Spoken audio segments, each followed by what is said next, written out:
جب ہم پاکستان کو دیکھتے ہیں تو again from government of Pakistan stand point, government of Pakistan subsidies دیتی ہے، انسینٹیو دیتی ہے across the board on many aspects of agriculture, like fertilizers ہیں، سیڈز ہیں، پیسٹیسائڈز ہیں، مشینری ہے.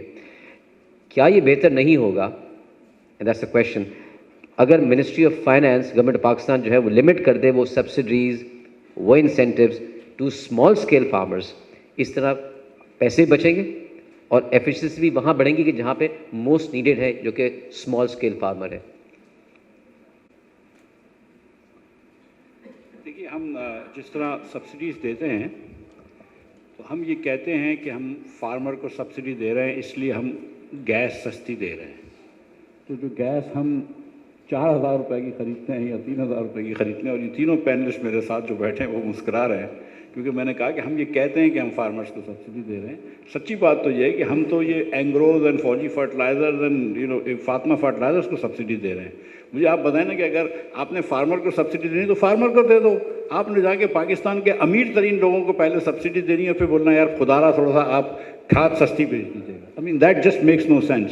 جب میں حکومت میں تھا اور اس سے پہلے پنجاب میں یہ ایکسپیریمنٹ بھی ہو چکا ہے کہ آپ ایک چھوٹا سا جو ہے، اب تو کیو آر کوڈ ہی کافی ہے، لیکن آپ چھوٹا سا ایک کوپن ڈال دیں، آپ پرائس مارکیٹ پرائس پہ گیس بیچیں فرٹیلائزر کو، اور آپ ایک چھوٹا سا کوپن ڈال دیں. اگر 12 ایکڑ سے یا 10 ایکڑ یا جو بھی آپ کو کٹ آف کرنا ہے، اس سے چھوٹا فارمر خریدتا ہے پہلے 30 بیگ، تو 30 بیگ پہ آپ نے اس کو شناختی کارڈ تو اس کا پیسہ واپس کر دیا، کچھ سبسڈی دے دی، باقی فارمرز کو نہ دیں. اگر آپ نے یہ کرنا ہے تو دس از ٹریویل، مطلب یہ 3 دن کے اندر یہ پروگرام آپ جو ہے وہ کر سکتے ہیں.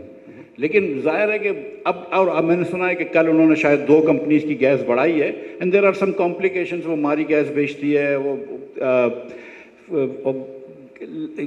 ڈسٹریبیوشن لائن کوالٹی گیس نہیں ہے، اس پہ آپ لیوی لگا سکتے ہیں جو میرا دل تھا، یا ٹیکس لگا سکتے ہیں. لیکن میں یہ سمجھتا ہوں کہ آدھے سے زیادہ مقصد جو ہوتا ہے وہ یہ بھی ہوتا ہے کہ ان کمپنیز کو بھی سب کے تھرو سبسڈی دینی ہوتی ہے، اور جب بھی کسی کے تھرو سبسڈی دیتے ہیں تو جس کے تھرو دیتے ہیں اس کو بھی فائدہ ہوتا ہے. اور اگر وہ 20-22 ہوں اور جس کو فائنل ریسیپینٹ 50,000 ہوں تو 22 لوگوں کو زیادہ فائدہ ہوتا ہے بنسبت 50,000 کو. اینڈ اسی طرح اس لیے آپ دیکھ لیجئے کہ ان فرٹیلائزر کمپنیز کی جو ریٹرن آن ایکویٹی ہے وہ 40-50% ہوتی ہے.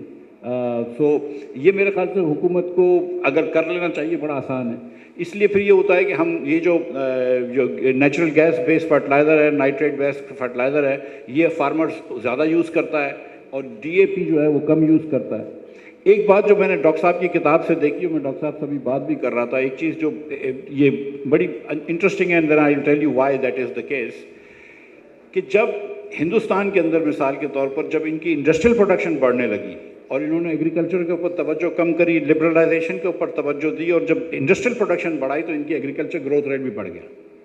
اور وہ اس لیے کہ جب آپ کی انڈسٹریل انکم بڑھتی ہے تو ایسا ہوتا ہے کہ ایک فارمر کے اگر 4 بچے ہیں تو 2 بچوں میں جا کے کسی گاؤں کی فیکٹری میں کام کرنا شروع کر دیا.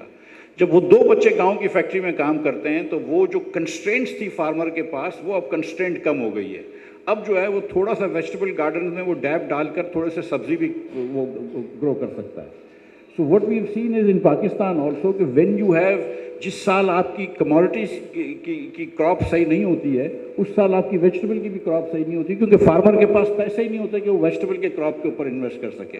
تو تھوڑی سی فارمر کی ایک کتاب ہے یہ ابھیجیت بینرجی کی اور کرسٹین ڈوفلو کی، کہ یہ پور اکنامکس کی، جہاں پہ یہ کنسٹرینٹ پہ کام کر رہے ہوتے ہیں.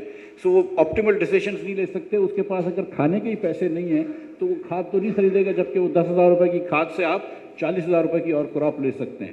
تو آپ نے جیسے آپ انڈسٹریل پروڈکشن بھی بڑھائیں گے اپنی، آپ غریب کی انکم بڑھا دیں گے تو اس کی سپلائی آف پروڈکٹیوٹی بھی بڑھ جائے گی اور اس کی سپلائی بھی بڑھ جائے گی، ایگریکلچر کی سپلائی بھی بڑھ جائے گی. اور یہ جو بات کی ہے ڈاکٹر صاحب نے، اب یہ بات لمحہ فکریہ ہے، سچی بات ہے کہ 39% پاورٹی ہے اس وقت پاکستان میں. 9 کروڑ لوگ پاکستان میں خطِ غربت کے نیچے ہیں. جو خطِ غربت کے نیچے غریب پاکستانی فارمر ہے، اور گاؤں کے اندر میرے خیال سے 60% سے زیادہ پاورٹی ہوگی، تو وہاں پہ تو اکانومی چل ہی نہیں سکتی ہے. اور وہ فارمر کیسے ریشنل صحیح ڈیسیشن کر سکتا ہے جو اتنی غربت میں رہ رہا ہے؟ تو ایگریکلچر کو بہتر کرنے کے لیے رورل انکم بھی بڑھانا ضروری ہے.